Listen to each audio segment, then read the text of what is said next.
नमस्कार विद्यार्थी मित्रांनो, दुखणं बोटभर या पाठात पुन्हा एकदा तुमचे स्वागत।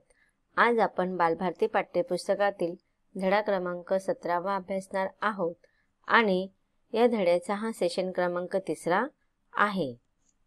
सुरुवातीला आपण या पाठाचा उर्वरित परिच्छेद अभ्यासून घेऊया आणि नंतर पाठाखालील स्वाध्याय सुद्धा आपण या सेशन मध्ये अभ्यासणार आहोत। चला तर मग आपण पाठाच्या माध्यमातून लेखिकेच्या या बोटाचं दुखणं बरं झालं की नाही ते आपण पाहूया। आतापर्यंत आपण या पाठामध्ये पाहिलं की लेखिकेच्या बोटाला छोटीशी दुखापत झाली होती। सुरुवातीला लेखिकेने घरगुती उपाय केले, घरच्या घरी गरम पाण्याने शेकणे, मलम लावणे असे काही उपाय केले लेखिकेने, पण तो बोट काही दुखायचा थांबला नाही आणि मग त्यामुळे लेखिकेने भाच्याच्या सल्ल्यानुसार डॉक्टरांकडे गेली। डॉक्टरांकडे गेल्यानंतर एक्सरे काढल्यानंतर फक्त स्ट्रपिंग करून आणि काही गोळ्या देऊन लेखिकेला डॉक्टरांनी आराम पडेल म्हणून सांगितले, तर पण तरीही लेखिकेचा बोट काय लवकर बरा झाला नाही आणि स्ट्रपिंग केल्यामुळे गळ्यात हात अडकवल्या कारणाने लेखिकेची सुट्टी घ्यावी लागली लेखिकेला कामावरती आणि त्यामुळे झालेलं नुकसान हे वेगळंच। पण डॉक्टरांकडे गेल्यावरती खर्च वाढल्या कारणाने सुद्धा लेखिकेला थोडा अंतकरण जड झाले, म्हणजे त्यांना वाईट वाटले, दुःख वाटले आणि नंतर पुन्हा लेखिके जेव्हा दुसऱ्या भेटीला जातात तेव्हा डॉक्टरांनी स्ट्रपिंग केल्यानंतर काही व्यायाम करायला सांगतात आणि व्यायाम होता की चेंडूने ते बोट वळवायचा व्यायाम करायचा होता, पण लेखिकेला तो व्यायाम लहान मुलांचा खेळण्यासारखा वाटला म्हणून लेखिकाने तो काय केला नाही। परंतु तेच कारण दाखवत डॉक्टरांनी सांगितलं की म्हणून तुमचं बोटाचं दुखापत हाताची बोट वळत नाहीयेत आणि म्हणून पुन्हा ते व्यायाम करायला सांगितले लेखिकेला दोन प्रकारचे। आणि मग अशा रीतीने ह्या दुखण्यामध्ये लेखिकेची रजा पण संपून गेली आणि कामाचा सगळा बट्ट्याबोळ झाला। हळूहळू हत्तीच्या पावलाने आलेलं दुखणं मुंगीच्या पावलांनी बरं होऊ लागलं। म्हणजे हत्तीच्या पावलाने आलेलं दुखणं म्हणजे त्याचं सांगायचं तात्पर्य असं आहे की हत्तीच्या पावलाने म्हणजे अगदी मोठं दुखणं, की अत्यंत दिसायला ते बोटावरचं दुखणं होतं, अत्यंत छोटंसं दुखणं होतं, पण ते हत्तीच्या पावलांनी होतं, म्हणजे हत्तीसारखं अवाढव्य असं म्हणजे मोठं दुखणं होतं। आणि मुंगीच्या पावलांनी बरं होणे म्हणजेच काय, ते हळूहळू बरं झालं, लगेच दिसायला एवढंसं दुखणं होतं, सांगायला एवढ्याशा बोटावरती लागलेलं होतं, पण ते दुखणं मुंगीच्या पावलाप्रमाणे, जसं मुंगीला चालायला फार वेळ लागतो, हळूहळू ती पुढे पुढे सरकत जाते, तसंच लेखिकेच्या या हत्तीच्या पावलासारखं हे जे काही मोठं दुखणं आलं होतं ते हळूहळू बरं व्हायला लागलं। म्हणजे बरं होण्यासाठी त्याला बराच कालावधी गेला। इथे सुरुवातीला आपण पाहिलं होतं जवळजवळ 3 महिने हे दुखणं लेखिकेने सहन केलं होतं। पण अजूनही मी कोणाच्याही नावानं बोटू मोडू शकत नाही।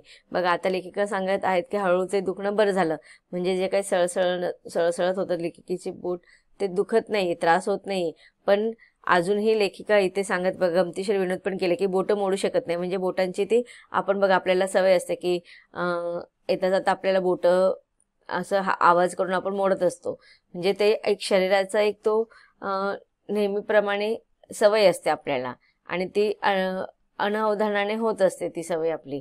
पण इथे लेखिकेने सांगितलेलं की आपल्याकडे ते वाक्यप्रचार असते किंवा म्हण आपण त्याला म्हणतो की बोटं मोडणं, म्हणजेच कोणाच्या तरी नावाने बोटं मोडणे, म्हणजे कोणाला तरी आपण अद्वत बोलत राहणं, वाईट साईड बोलत राहणं।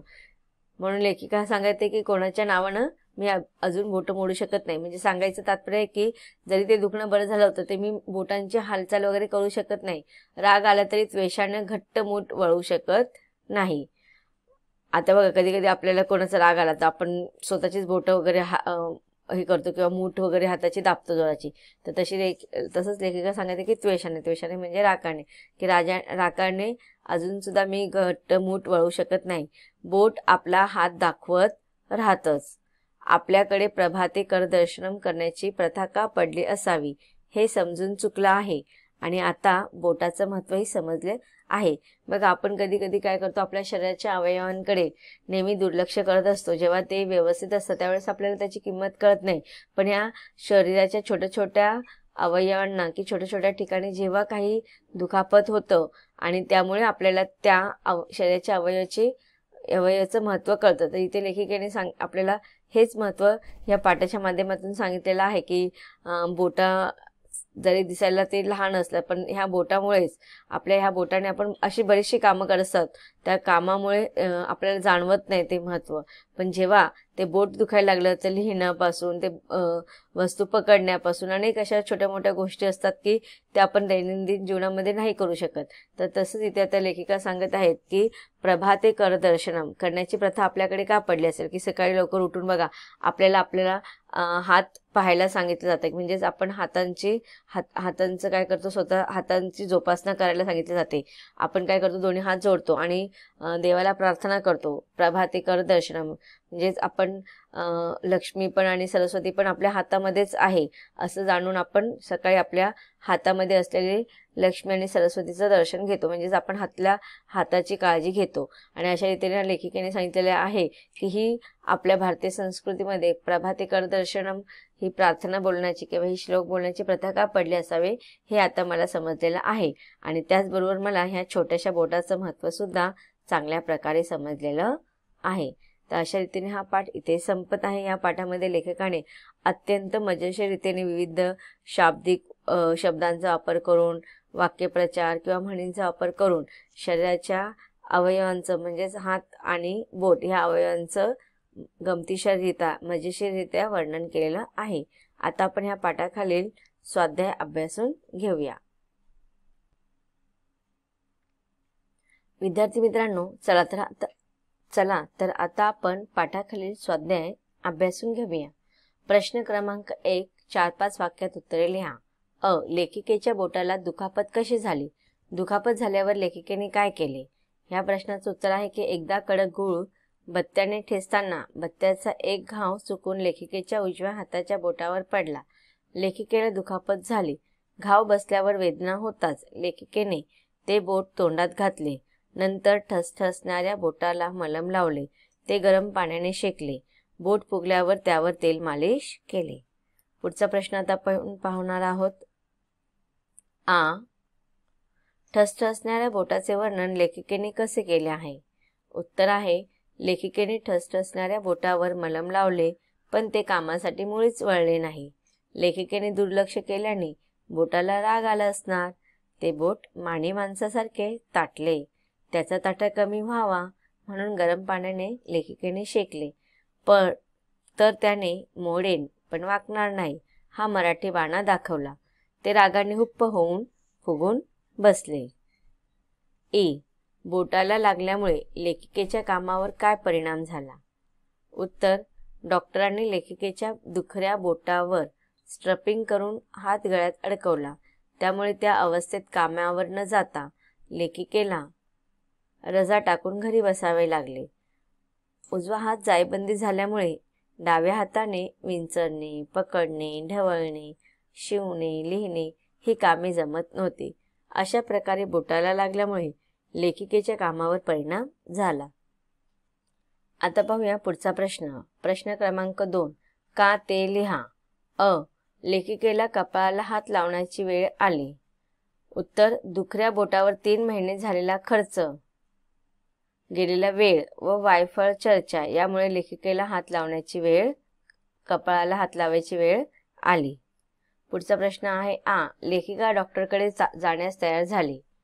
उत्तर आहे लेखिकेने दुखऱ्या बोटावर अनेक घरगुती उपाय केले पण बोट बरे होईना. शेवटी लेखिकेच्या भाच्याने हा नाद सोड, डॉक्टरांचा फोन जोड असा उपदेश केल्यामुळे लेखिका डॉक्टराकडे जायला तयार झाली.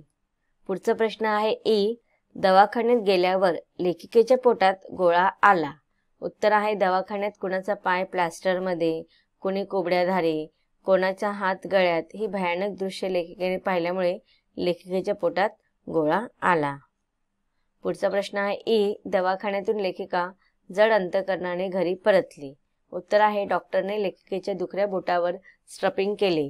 त्या प्रकारात आजूबाजूची बोटे ताणून बांधून हात गळ्यात अडकवला. त्यामुळे जड झालेल्या हाताने व खर्च झाल्याने पर्स हलकी झाल्यामुळे लेखिका दवाखान्यातून जड अंतकरणाने घरी परतली. लेखिकेला आता बोटाचे महत्त्व समजले आहे. उत्तर आहे बोट जायबंदी झाल्यामुळे लेखिका कोणाच्या नावाने बोटे मोडू शकत नाही. किती राग आला तरी घट्ट मूठ वळू शकत नाही. लेखिकेला प्रभाते कर दर्शनम करण्याची प्रथा का पडली असावी हे समजून चुकल्यामुळे आता बोटाचे महत्त्व समजले आहे. पुढील प्रश्न आहे प्रश्न क्रमांक 4. पाठामध्ये बोटाला दुखापत होण्यापासून बोट बरे होईपर्यंत आलेल्या क्रमवार लिहा. आता आपण इथे बघा लेखिकेच्या बोटाला लागल्यापासून तर ते बोट बरे होईपर्यंतचा घटनाक्रम अभ्यासणार आहोत. 1. बत्त्याचा घाव बोटावर वर्मी बसला. 2. वेदना सहन न होऊन बोट तोंडात घातले. 3. इतरांचे टोमणे व वायफळ चर्चा. 4. ठसठसणे कमी व्हावे म्हणून मलम लावणे. त्याच्यानंतर 5. गरम पाण्याने शेकले. 6. तेल मालिश केली. 7. भाच्याच्या उपदेशाने डॉक्टरकडे गेल्या. 8. डॉक्टरने स्ट्रपिंग करून हात गळ्यात अडकवला. 9. डाव्या हाताने काम करता येईना. 10. स्ट्रपिंग निघाल्यावरही गोळ्या घेणे सुरूच. 11. बोटाचे व्यायाम सुरू. आणि अशा रीतीने जेव्हा एवढ्या सगळ्या गोष्टी केल्यानंतर मग लेखिकेला जवळजवळ 3 महिन्यांनी कामावर हजर राहावे लागले. प्रश्न क्रमांक 3. तुमच्या वर्गमित्राला दुखापत झाली तर तुम्ही त्याला कशी मदत कराल? उत्तर 1. शाळेतला फर्स्ट एड बॉक्स मागवून तात्पुरता इलाज करीन. 2. जखम धुवून मलम लावून बँडेज करीन. 3. त्याच्या मनाला धीर देईन. 4. सहकार्य करून त्याला मित्रांच्यात नेईन. 5. शिक्षकांना व पालकांना कळवीन. खेळूया शब्दांची हा प्रश्न आता आपण पाहणार आहोत. त्याच्यामध्ये खालील शब्दांचे पाठात आलेले समानार्थी शब्द लिहा. आता बघा इथे निळ्या अक्षरामध्ये दिलेले आहेत ते तुमचे समानार्थी शब्द आहेत आणि इथे खाली उत्तर दिलेले आहेत. 1. वहिनी. वहिनी म्हणजे भावजय. 2. कथा म्हणजे कहाणी. नंतर आघात म्हणजे घाव. ललाट कपाळ. त्रास हैराट. सकाळ प्रभात. नवल आश्चर्य. तोरा ताटा. हात कर. हे तर झाले तुमचे समानार्थी शब्द. आता आपण पाहूया खालील शब्दांचे विरुद्धार्थी शब्द लिहा. बघूया. गरम गार. उजवाचा विरुद्धार्थी शब्द येणार डावा. घट्टचा विरुद्धार्थी शब्द सैल. दुर्लक्ष लक्ष. तर विद्यार्थी मित्रांनो, अशा प्रकारे आपण हा विनोदी किंवा मजेशीर पाठ पाहिलेला आहे. याच्यामध्ये लेखिकेला कशा रीतीने त्यांच्या बोटाला जखम झाली, छोटीशी जखम, आणि तिची ही हातभर कहाणी आपण विनोदशीर रीतीने पाहिलेला आहे. हा पाठ इथे संपतो. ह्या पाठाच्या नंतर आपण त्याचा स्वाध्याय सुद्धा अभ्यासलेला आहे. तर नक्कीच ह्या पाठाचा तुम्हाला अभ्यास करण्यासाठी उपयोग होणार आहे. हा पाठ इथे संपतो. धन्यवाद.